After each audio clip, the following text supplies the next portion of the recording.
संख्यांचे मूळ अवयव कसे पाडायचे ते आपण पाहूया। उदाहरणार्थ 48। 48 ही संख्या मूळ अवयवांच्या गुणाकाराच्या रूपात लिहा।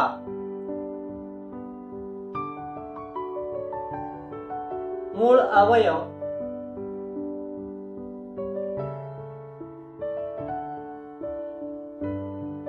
काढण्याची पद्धत। अगोदर आपण उभी मांडणी करूया।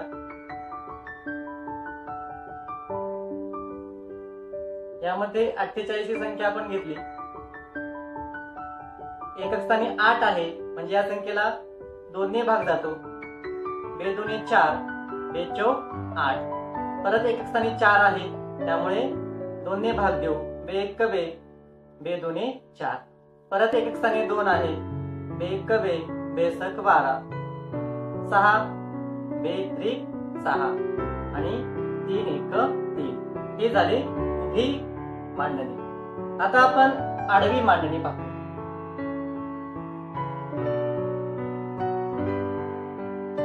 आडवी मांडणी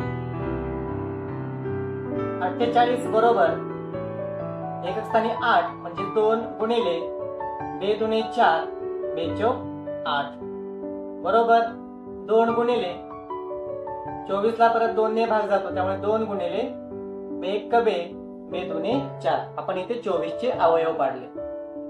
त्यानंतर 2 गुणिले परत 12 ला 2 ने भाग जातो, त्याचे अवयव पाडले। 2 सक 12 बरोबर 2 गुणिले परत 6 चे अवयव पाडले।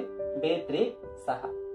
अशा प्रकारे इथे 2 व 3 हे मूळ अवयव आहेत हे आपल्याला दिसून येते।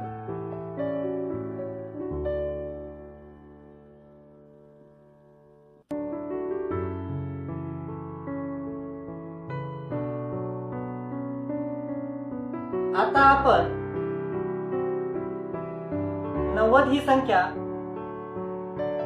मूळ अवयवांच्या गुणाकाराच्या रूपात लिहूया। ही पद्धत दुसरी आहे। 9 गुणिले 10। त्यानंतर 9 चे अवयव पाडले। 3 गुणिले 3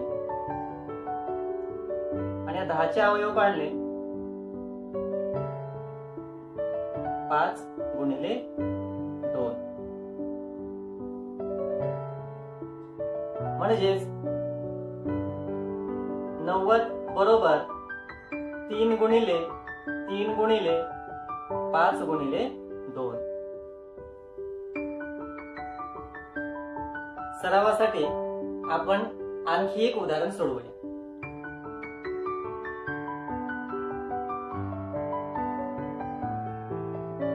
216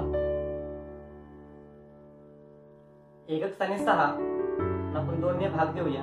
2 एक 2, 2 शून्य 0, 2 8 16 परत एकक स्थानी 8 आहे, मग आपण 2 ने भाग देऊ। 2 पंचे 10, 2 चौक 8। एकक स्थानी 4 परत आपण 2 ने भाग देऊ। 2 दुणे 4, 2 साती 14। अंकाची बेरीज केली 2 आणि 7 9, म्हणजे या संख्येला 3 ने भाग जाईल। 3 9 27 परत 3 ने भाग जाईल। 3 त्रिक 9 आणि 3 एक 3। आता आपण आडवी मांडणी करू। आडवी मांडणी 216 बरोबर 2 गुणिले 2 एक 2, 2 शून्य 0, 2 8 16।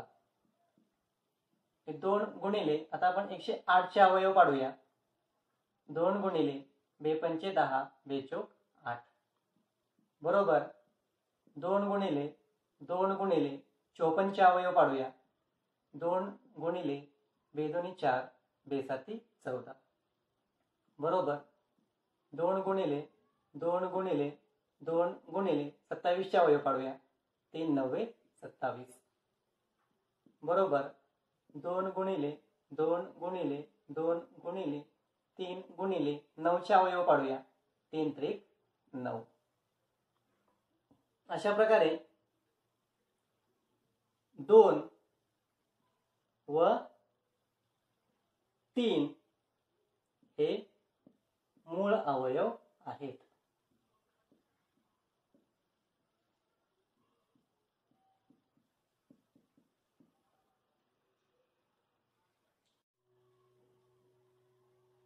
आता सर्वांनी सराव संच 11 सोडवायचा आहे.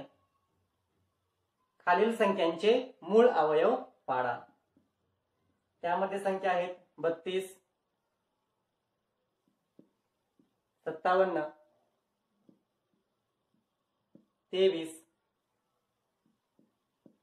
150, 216, 208, 765, 342, 377 आणि 559 या सर्व संख्यांचे आपण मूळ अवयव पाडा. धन्यवाद.